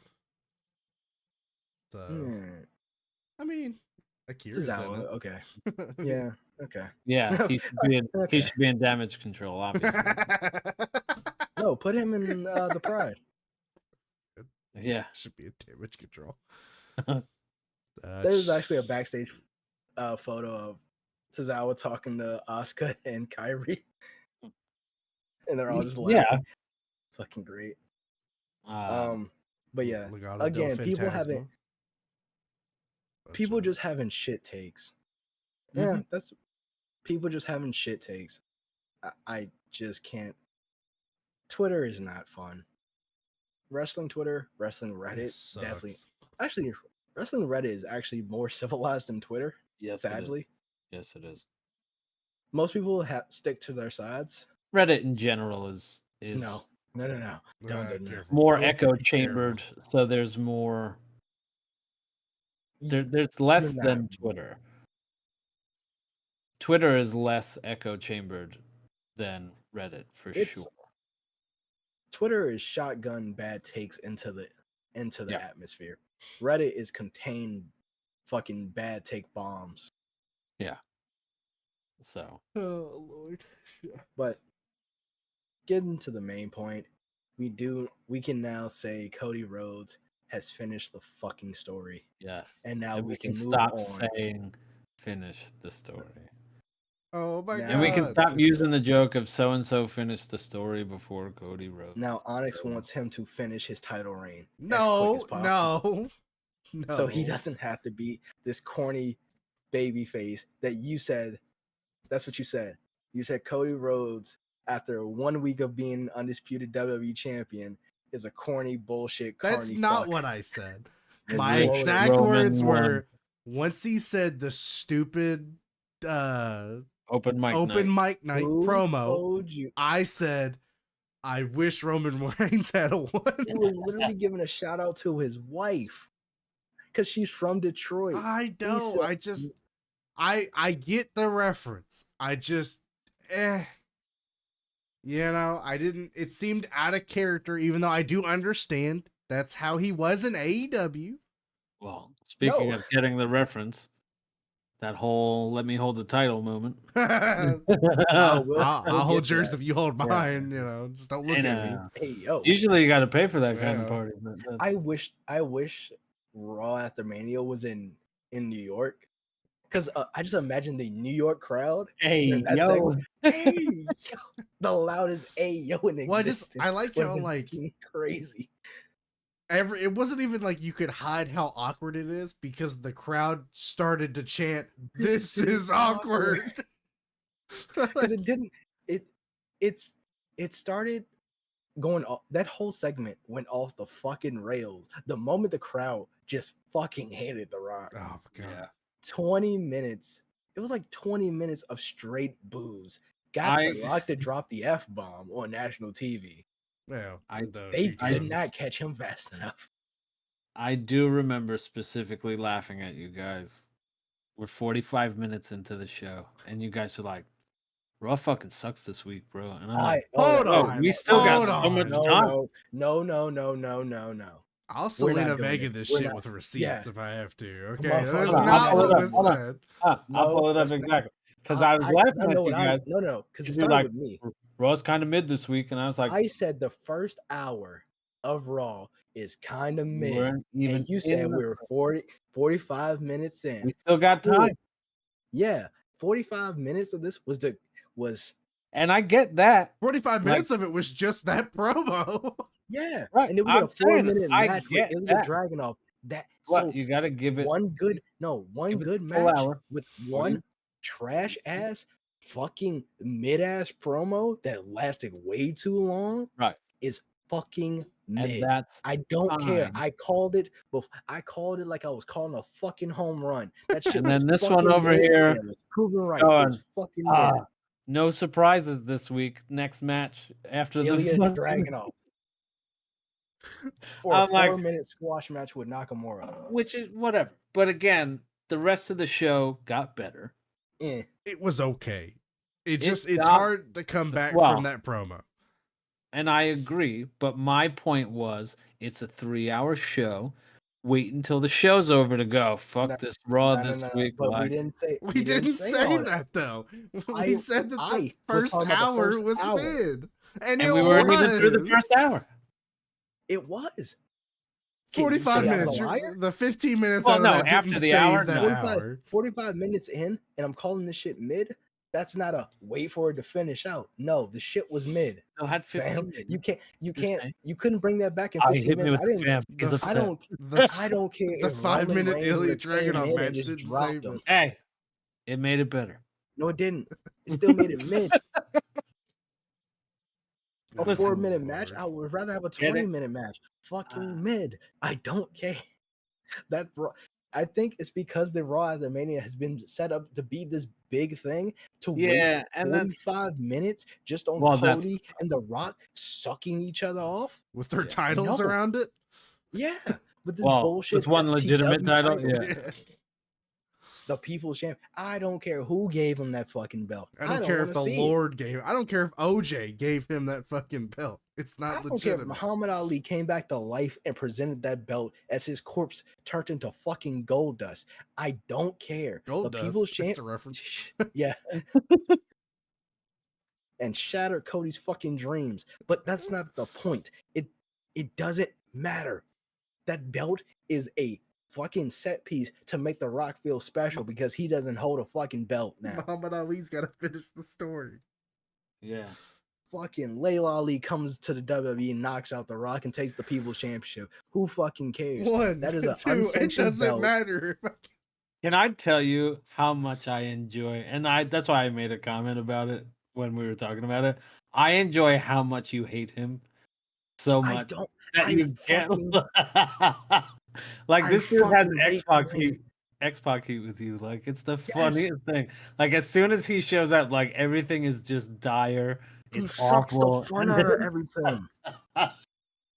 Oh my fucking god. Dwayne The Rock Johnson was cool back in the 90s, but fuck it if I can't stand his ass now. Jesus.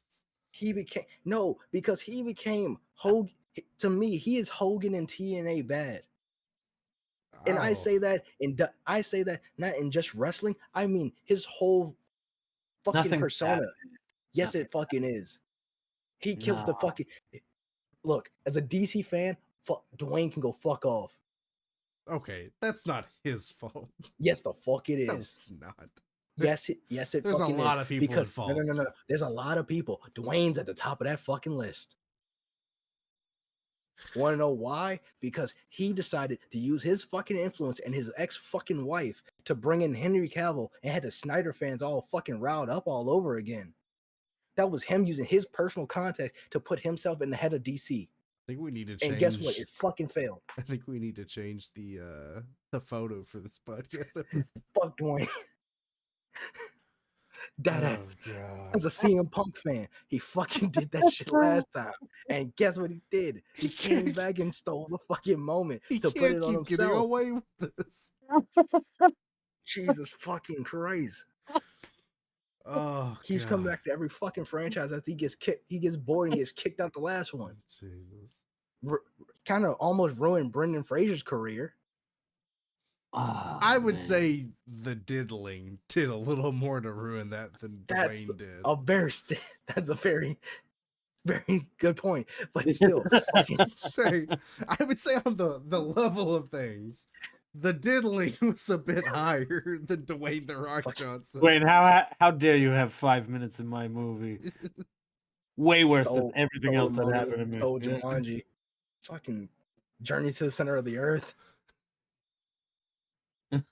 You Fucking compare hate. those two. That's like 20 Fuck years between the two.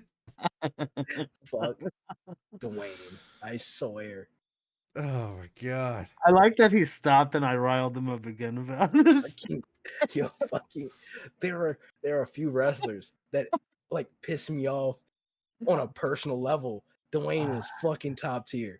Hulk Hogan's right there, number 2. Oh gosh. Good to know. All right.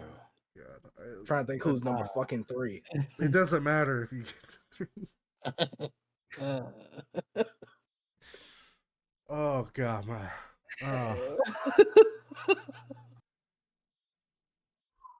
You gotta take a moment for that one.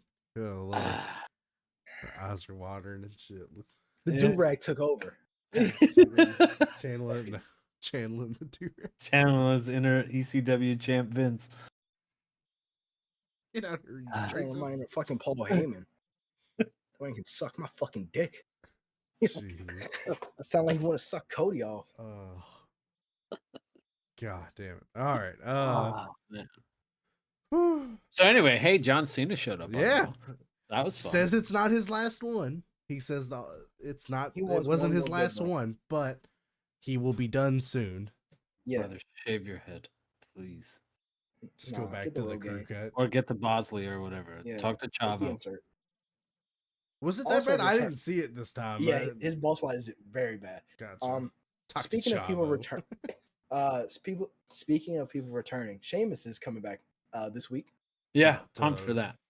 I didn't know which- he resigned, so that was cool that he's People who not resigning. Drew, Is that still cool? not yeah, signed. still not signed. Becky's still not signed. I don't even think it's confirmed that I- Sheamus is resigned. I wouldn't be surprised if I you thought see his Becky contract go was away up, for a bit. so him No, coming back. His contract is ending this year. Oh, I thought it was ending last year, so him No, coming back was Because kind of. I think injury and time off. Okay. It's like, because what? He hasn't been back since his Edge match, right? Yeah, Yeah. which is funny because he's coming back to Canada. Oh, yeah. He left. His last match was in Canada. He's coming back in Canada. Yeah. And I think he's gonna come back as a heel. He's gonna fucking kick Sammy's head off. Because I Oh, think probably. a thing. I'm pretty sure something because he's being brought back to Raw of all things, and I'm pretty sure he was on SmackDown. Yeah. With the Brawling Brutes. So if he's being brought back to Raw right before the draft, I think it's finally because as a way to get him to resign, they're letting him get the IC title off Sammy. Yeah. I'd be fine with that. Because that's the only belt he hasn't won, and that would make him a Grand Slam champion. That's true. Yeah. Why did I think he had the title? No, he Nope. he US. wrestled Gunther for it, and that's okay. Yep. But he never actually had it. because that was his story. He wanted Finished the the IC story. belt because see, everybody's trying to finish their Oh, story. yeah. Yeah. Fucking Makes sense. bisexual Batman is bisexual Undertaker. Undertaker, bisexual Batman. Sorry, that's Dick Grayson. I'm still thinking of DC. Oh god. Fucking hell. I will say I was upset. Emo China. What was the other one? It was bisexual Yeah. Undertaker and it was And Goth emo China. Goth China. Yeah. I did kind of feel bad that his first appearance as the new champ had R-Truth being like goofy. I like it. And I like having R-Truth with them. I just kind of wish he had more time to No, have his first moment as champ, and I'm like, okay, that's fine. no, because Damian Priest, he seems like a great guy. Seems like an awesome guy, Especially and with I wish nothing for the best for his run. But he still doesn't feel like a top champion. It's been a day. No, I still So it's only been 45 minutes. shut up. It's been a day. No. I He mean had one appearance. Calm down. I'm not saying that. I'm not saying that. We're not doing it. You're not Roman getting Reigns should have up won. again. Shut up. CM Punk should have ran into the ring and then won. That's why your camera's out of focus. Yeah, because I'm laughing too much at your fucking shit. What Oh, I'm I can't get saying into is, focus. ever since he won, it feels like Jack Swagger. We the You just people. had to focus. When he won Money in the Bank and he became World Heavyweight Champion. It feels like that from the beginning. I cannot get this to focus. Let's go. That's what you fucking deserve. Just do it slower. Hey, yo. Hold mine and I'll hold yours. There you go. There it is. I'm back now. Fucking. It's been a day. Yo. No, About to but get when a I say different Roman version. Reigns should have won, I get shit. I'm saying it feels like Jack Swagger winning the World Heavyweight Championship. You mean Yes. JK? Right now, it's the level of he's been losing and felt like a chump this entire time while holding Money in the Bank. They now do that he with won, I every don't feel Money in like the he's Bank been person. losing that much though. Has he? I mean, yeah, they lost the not titles. individually. But like him as an individual, he's been the main one to do all of the pinfalls for like the last 5 matches at least, Then including I a feel pay-per-view. then I might just be misremembering these events. I Yeah, I was think gonna say because they've made him look fairly dominant. Now, they've the running joke was how stupid he was because every time Seth's getting beat up or oh whatever. no, that's dumb. blah, blah, blah. No, I defend the whole night one where he was on one leg, and Yeah. I feel like that's the stupidest take in the fucking world because then he he would would have had to have to fight defend it. Drew. Yeah. Yeah, he would have to fight Drew immediately the next night. A Right. pissed off Drew. But I Right. like the story. I like the better story that Drew. Every Cost time himself the Damien was trying to cash in on Seth before WrestleMania, Drew was the one stopping him Yeah. every single time. Yep. So if he would have just stopped and let Damien cash in, he would have just fought Damien at WrestleMania. Yep. He would have known who he was fighting. There was no surprise element. It would have been a one-on-one match. But Drew got in his own way again. So it's too have late they to said go. if CM Punk's medically cleared, or is No. he No. still okay? No, I don't think he's cleared. I 'Cause guess he doesn't need the brace anymore. I guess he's at that No, because point. there was a photo of him training without a brace on. Okay. I think the brace was to swerve people saying, "Oh, he's taking off the brace. He can." Yeah, but if you Not notice, me, like he I mean- swung it with his left arm to make Yeah, sure he he's didn't still- swing it with his right arm. Like He's you still know, he protecting couldn't- his arm. yeah, Gotcha. It'll be like an Adam Cole situation where he's hurt, but he'll still be on TV. Gotcha. which he showed up the next night Yeah. to fuck him over. And Yeah, Make sure he Again. doesn't get it. Yep. used his left hand as the dominant one. Yep. But now we have the first defense of your new World Heavyweight Champion. Jey Uso. Yep. Which inherently not a Okay. bad choice, but it's still an interesting one. Out of those, because what was it? Bronson Reed. It was Bronson Reed, Ricochet, Drew, and Jay. Okay, for some reason I thought there was one more. Okay, then I guess that's not that weird. Yeah, it was either they weren't getting because once I saw the people announce, I'm like, it has to be Jay. Yeah, because no It shot ain't- Ricochet it is ain't Bronson. getting. But I do it- like the 450 outside of the ring. Yeah, Even the Ricochet's gonna little be the note- new speed champion probably. Oh yeah, the 24/7 belt that they Yeah. repurposed. Yeah, Or the Twitter belt. apparently Pete Dunne is the one producing all those producing all matches. this- Yep. Really? Yeah, it Yeah. seems like something he would do. Huh. But it's funny. I like the little bit because Samantha Irvin is the best thing in WWE. I stand by it. Right above Rhea Ripley.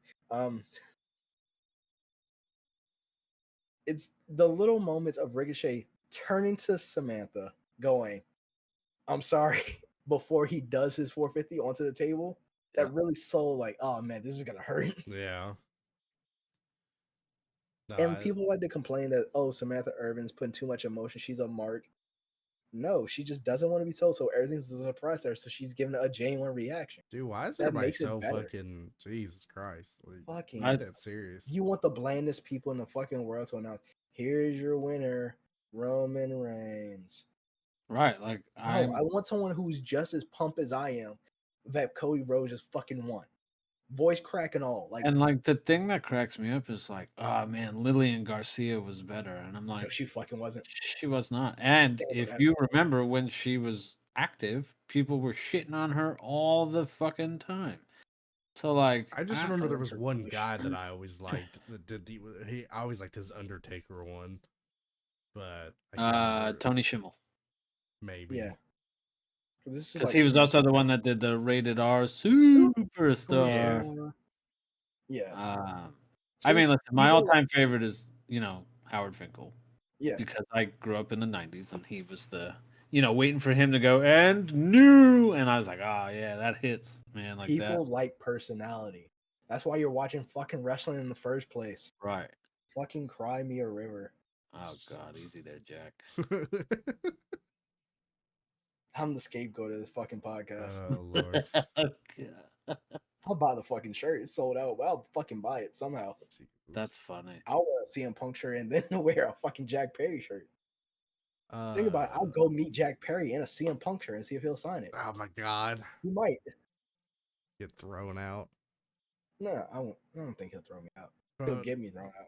So what is it? I'll fuck with Jack Perry. Sami Zayn's first defense is going to be Gable. Yes. Which that's Next weekend. I hate it because I just want this kid to have. Tomorrow. I want this guy to have a fucking title reign. I like Oh, Chad yeah. Gable. No, it's again. It all plays into Sheamus James kicking his fucking head off after he wins. Yeah. In I front of his get it. wife. I understand the aspect of the storytelling. I just hate Chad Gable. I love Sami Zayn. I still would have preferred to see Gable have this title right now. Yeah. Uh, But with the draft coming up, he might not even go after that shit. He might win the US. I think Give he me needs something. actually give me a Chad Gable Logan Paul match. I just want a Chad Gable heel turn. Like that's what I like. Eh, I want a Pert Kurt Chad Gable heel turn. Just let him eh, go. Just no. snap and just It did- everybody's a target. I'm going at I'm here to hurt people kind of thing. And He has such a good like babyface energy though, I know. because Yeah. he's shorter and he's the underdog and the scrappy, fucking I did talk and it's about like him training everybody I think is really fun. Yeah.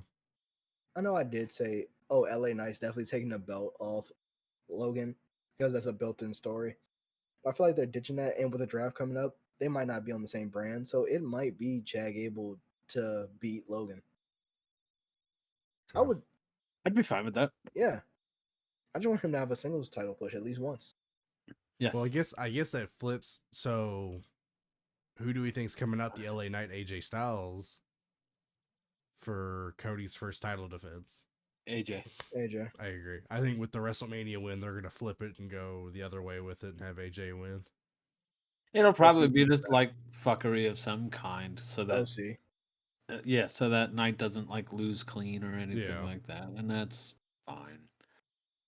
Yeah, reunite the OC and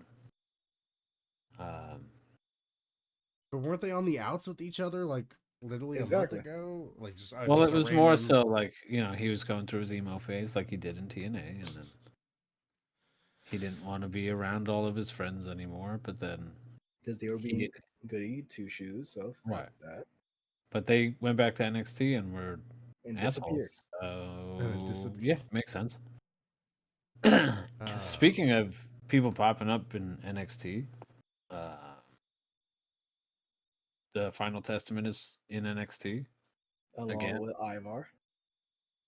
Ivar, yeah, Yeah. Ivar popping back into NXT. That I enjoyed.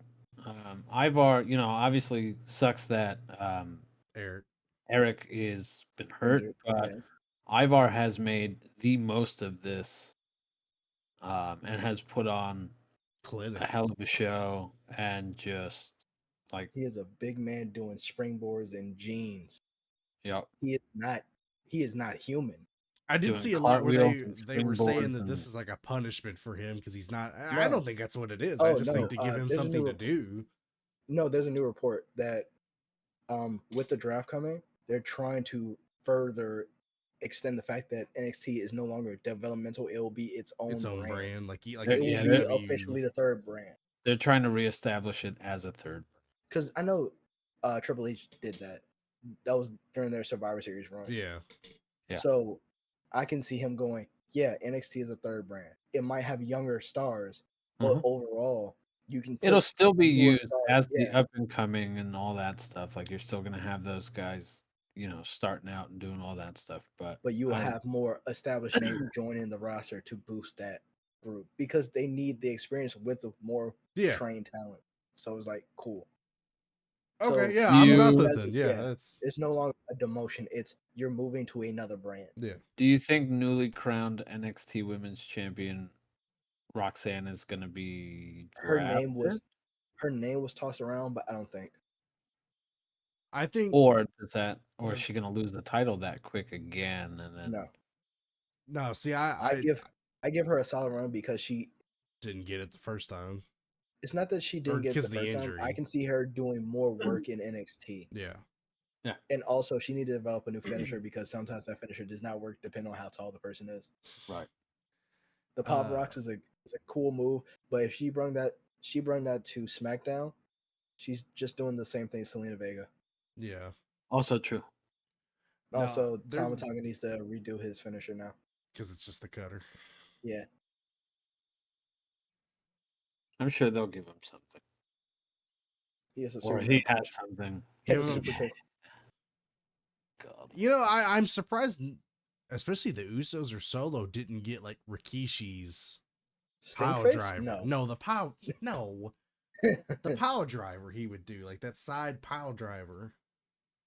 Like, is that like is that a no move that we're not allowed to do anymore? Or Probably because of them potentially landing on their head. I mean, I assume, but Oh, I yeah. wasn't sure because I know Undertaker still every now, which I guess he hasn't done it in a while. But he's the only one that was ever allowed to do any sort of pile driver. I thought they were, John for some Cena. reason, I thought they had guys that were John bringing Cena. the pile driver back. Where Actually, was, yeah, with the burning hammer. yeah. Yeah, I Tyler did Bate notice doing the that they burning did hammer. that, and I was like, "Oh shit!" I didn't know The that they burning were. hammer was a big no-no move Oh for yeah, a while. I think who was it that brought it back? Tyler Rex had it for a while, and then Because I remember the first time I seen it was the Cruiserweight Classic. uh, I forgot who used it. I think it was someone thought who's a New Japan guy now.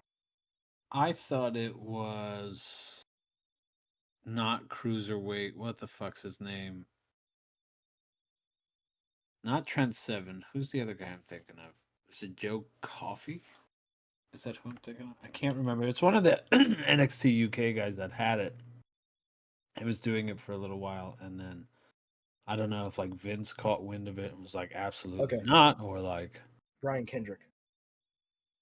oh, that's it. It Okay. was Brian Kendrick versus Kota Ibushi Was that in the 205? Cruiserweight Classic. No, this is before 205. This is the Cruiserweight Classic. This is what led to 205. Gotcha. And it's just crazy to think that Kota Ibushi was on WWE television.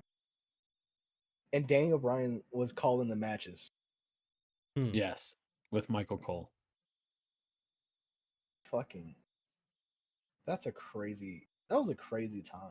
Yeah, I feel like you could give him. I feel like Rikishi's pile driver was safe enough because inherently they weren't that close. Like doing I don't know. I mean, I would be fine with that. I think that would be a cool little nod to Rikishi's giving him that pile driver. Speaking of Rikishi, did you see his tweet? Mm-mm. He retweeted the video of Tama Tonga appearing, and like he's all for it, like, damn, you shittiest dad ever, because they're literally beating up your the son. shit out of your kid, like Yeah, but your other son is beating up your son, so like I guess you still can't build up your son getting the shit kicked in. hey, consequences. Like, clearly he has a favorite. It's Jay. Solo's the favorite. That's what I mean. He has a favorite. Actually, Trinity is the favorite. Well, Jesus. I'm not saying a fucking word about that one. Oh Lord. Not saying Well, I guess that brings you obviously you had Tama Tonga make his debut and assist Solo in beating the shit out of Jimmy. let's go. I do like the way that they're kind of playing with this, and Paul, like he's keeping Paul around, but Paul's like on edge the whole time. Yeah. He wants to leave, but he can't. Yeah. He took the phone away from him when he went to go call Roman and stomped on the Smashed phone. it. Yeah. Because Roman doesn't watch the shows. Yeah, I do like that they are starting to give him a little bit more personality again, because NXT Solo had personality. Yeah. Yep. I think we had this conversation once before, but having him like kind of stare at Paul real quick, look at his thumb, and then just kind of crack a quick smile and walk away. Even that was more personality than he's gotten to show in the last like year. Yeah. And the only other time he's shown personality is when Sami Zayn was involved, and that was by accident. So that's not really like fair. Do a little dance. Yeah. Can't do that shit without making myself laugh. So yeah, I like the way they're doing that. Going to Waffle House. I do like Phil and Uzi. I do like that they tried to roll up to the locker room, but it was Cody's locker room because he's the champ now, and Kevin Owens saying you can't come in. yeah. I did feel bad with that Uh, WrestleMania though. The only person that kind of got shafted was Seth, who didn't really get to do anything but take a chair shot. I think he I, actually was hurt. Yeah, I get the that's feeling he why I might have said been. during the show, like he legitimately seemed hurt, and I think, um, like it definitely seemed so during his match with Drew, and the fact that he got in the ring just to take the Superman punch and the chair shot kind of told, to me at least, definitely indicated that he was legitimately hurt. Because he also looked like he was struggling to keep himself up, and he Yeah, needed help getting up. And getting uh, out the ring. but he was true to his word. He was Cody's shield. Um, Roman cost himself the match because he Trauma. couldn't let it go and had to get his revenge on Seth and took the chair to him the same way Seth took the chair to him, and Seth fell the same way Roman fell. Like it was it was good. My dumbass waiting for John Moxley to come out during No, the no, no. Listen, Shield I, promo. I Okay. think I Hold think on. everybody had that Yeah, moment. there was a Like, giant Twitter beef like, oh, y'all are just fucking, y'all are marks. Like, no, logic went out the fucking window because Yep. everyone heard the music, and for a split second, we all collectively were in the moment, thought, oh shit, it's Moxley. Well, Yeah. I sent Ola a fucking TikTok where it was me hearing the Shield music thinking John Moxley's coming out, and it's the guy just slowly applying clown makeup to himself. It's like, yeah, that's me. I was that guy. Like, No, it was that one guy that showed up behind the shield that one time Yes. oh and yeah. Or came into the ring with them with some shit. we could have at least gotten like Kurt, like Kurt Angle and What are you doing Shield here, gear. Kurt? I always want to be part of DX. he was a That's part of DX and the Shield. Yeah. yeah. The only other guy that could say that is Triple H. Yep. I guess yeah. Unlike He was house part of the shows. Shield Yeah. for like, Yeah.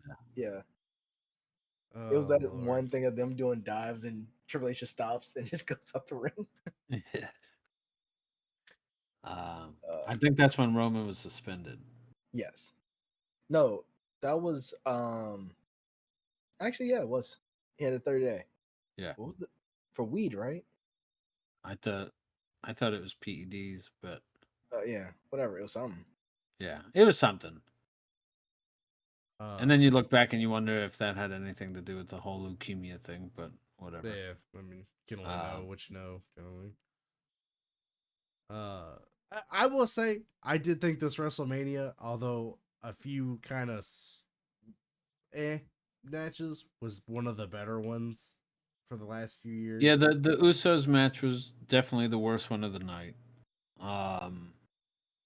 was The Pride Final Testament, that was night 2, wasn't it? Yes. That was the worst With one the for me for the night. tattoo. Which is a shame because I liked the Bubba thing, but also the hell does Table. Bubba only do the table thing with black people kind of thing was also kind of like, oh well, god. I mean, now to be fair, if he starts only doing it with white guys, are we going to say that it's a race No. thing, and then it's a Because this is the second time he's done it with a black person that wasn't Devon. Yeah, because what was yeah. it, New The Day? other was our truth. Ours Yeah. our truth. Yeah, the Because Royal hasn't he done Rumble. it with New Day as Yeah. well?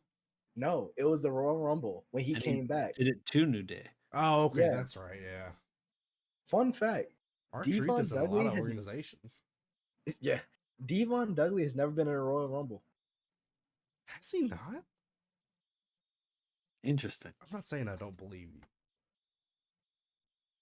You're about to look that up. I can see the screen. I Right? want to. Yeah. I can see the Google. Devon Dudley ever been in a Royal Rumble? No. Weird fun I'll be fact. damned. To this That's day, so he has funny. not been. It's not happening. Here's now. what's funny: is Bubba Ray's first was the 2015 one. That was his first ever Rumble Yeah. appearance. Exactly. That's so Which is weird. also funny when you remember that they did split them up in like 2002 or 3. Was that the Reverend Devon stint Testify. that he inherently kind of kept some of afterwards and like did it with the Dudleys? Deacon Batista and Oh, that's right. Oh my god, I forgot about Yeah, that. Batista was the guy who held the plate. Yeah. Jesus. I was actually thinking today earlier because I was seeing clips of Spike Dudley. And I go, man, if you want to talk about a motherfucker that gave his body for this company, it's Spike Yeah. Dudley. Yeah, there's a Dude. video about that. No, speaking of fun, like weird coincidences, Angelo Dawkins of the Street Profits, Yeah. he used to be part of Sasha Banks's NXT gimmick.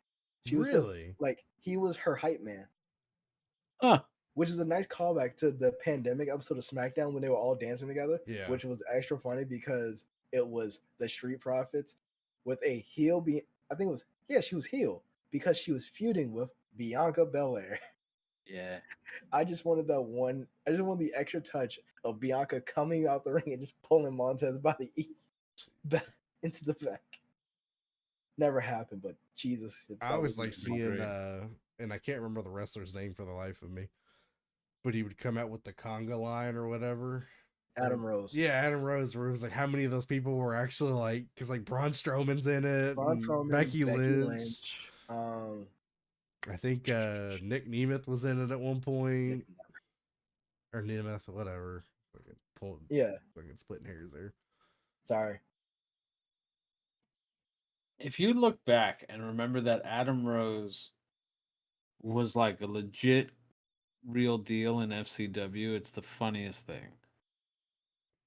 When he was Leo Kruger in FCW and then in like early stages NXT before he got the Adam Rose thing, like they were making that dude like a killer, and you were like, "Oh shit, this guy's gonna be awesome." And And then then he turned started into a doing gimmick. that. Yeah. What was I can't remember the guy's name. I just remember he was super popular around the same time as Rose. They called him up. Fandango. No, it was a black guy who kind of had like a capoeira. Oh. No Way Jose. Yeah, there you go. What Did we? Whatever. black, okay. I know. I'm just going off what I could remember. I don't even remember that much. I just remember that he was a big thing, and then he wasn't a big thing. I don't think he ever was a big thing. I thought he was like a huge thing, and give it. This was before I No really was way. into NXT. Jose, no. But wasn't he like NXT, like really big in NXT for a bit? No, not really. Oh my god, I'm sorry. He was there. He was there, man. Because for some reason I had it in my head that he was built up like. No Way Jose was one of those people. It was like pre-peak Black and Gold NXT. Yeah. Where like you get your Bo Dallas, Neville, stuff like that. He was in that group. So it wasn't Gotcha. like, oh man, they came up from NXT. Yeah. Because I remember like a big pop when like he debuted. Yeah, because Party. Wow. Like, I think he just debuted. But people who have been a Rose was Zelina Vega, Scarlett, Mia Yim, Kalisto, Oh god. Braun Strowman, Bull Dempsey, Becky Lynch, Alexa Bliss, Deanna Purrazzo. Like, there are a lot of people. That's funny. I do like that. QT Marshall. Oh yeah, I forgot about his WWE name. Justin. The NXT guy with he's PJ Walker now, right? Or PJ Justin Gabriel? Gabriel. Yes, Justin Gabriel. Oh, yeah. I'm saying when you said the name, I was like, isn't that the 450 guy from the NXT? Yes. Like, yeah. Yeah, he was the bunny rabbit. He was doing 450 splashes in the I always hate he didn't do nothing in WWE. He was one of the few people from that, like, what was it called? The Nexus that I actually really liked was him. Oh yeah, I forgot about that. I just always thought he was going to be something bigger than he ended up turning out to be. I think if he was around when they did the Cruiserweight Classic, he would have had more to like. Yeah, that would have been a perfect time for him to kind of shine. Because I always put him on the same level as kind of Neville, like what Neville was as well. What's his? It's Nikki Cross was also. Oh Lord. Let's see, what is it? PJ Black. I said PJ Walker. I don't know what I was thinking. I thought PJ Walker sounded right. What does he? Is he still wrestling? I don't think he is. I don't know that he is either. Let's see. He's currently wrestling under the name PJ Black. Final years. Oh, that's Like, WWE. is he dead? TNA, Independent, Lucha Underground, NWA. That's Ring right. of Yeah, he Honor. was in Lucha Underground for a while there too. He had I guess he had a brief stint when he returned to Impact in 2022. No, it looks like it's mostly just indie stuff. Damn, that's a shame. I always liked him. But nothing. I haven't seen anything about him since 2022, so I don't know if he retired or was he hurt or he's just taking a break. Yeah. Well, that's all I had on my list of stuff for the night. Is there anything we want to touch on before we leave the viewers for the evening? You got any more tirades in you? I always have like one locked in the chamber, but no. I am zenned out. Apparently the juice is loose. All right. I'm definitely gonna I'm gonna go work out tomorrow. I'm gonna hit the gym, start playing like fucking. I'm gonna play strictly the Young Bucks theme on repeat. We were talking about that before you got here, like Poor guy. workout theme songs we listen to. And I told him, I have one really weird one that is, it's not even that good of a theme song to listen to, but it's just really good to work out to, was Kurt Angle's theme song. Okay. Something about it, I don't know. It just gets, especially when you're doing weightlifting, like it pumps you up. Bobby Roode's theme. Yeah. I'll work out to that. I was definitely doing the treadmill to the Tama Tonga's theme. I'll have to add that to mine because the one you sent me, I liked the GOD one you said I liked, so I might have to add that one to my playlist. Wait, which one? Yeah, the first one you sent. They're both God. Is it? I just saw in the description it had the. Ain't nobody realer than Gorilla. But all right. Well, ladies and gentlemen, that is the end of the podcast tonight. As always, if you like what you see, feel free to like, subscribe, and comment down below what your favorite theme song to work out to is. And we will catch you guys on the other side of the ring. Good night.